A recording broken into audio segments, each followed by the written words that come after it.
সুফিয়া আক্তার সুমি আপনি লিখেছেন দোয়া কবুলের লক্ষণগুলো কি কি, অর্থাৎ আমার যে দোয়া কবুল হয়েছে তা বুঝবো কিভাবে।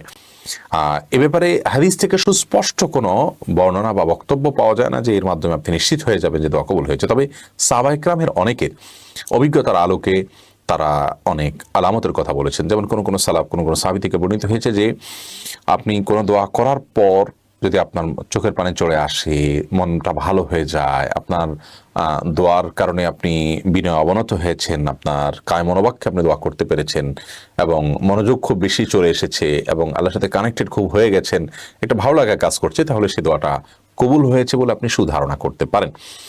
আর একটি কথা আমাদের জেনে রাখা উচিত, তা হলো দোয়া কবুলের মানে কিন্তু এই নয় শুধুমাত্র যে আমি যা চাইলাম হুবহু তা পাইলাম, এটাই একমাত্র দোয়া কবুল নয়। দোয়া কবুলের আরও ফরম্যাট আছে। আমি আল্লাহর কাছে সুনির্দিষ্ট কোনো কিছু চাইলাম, সেটা পাওয়াটা যেমন দোয়া কবুল। আমি যা চাইলাম সেটা পেলাম না, কিন্তু আল্লাহ তাআলা এই চাওয়ার কারণে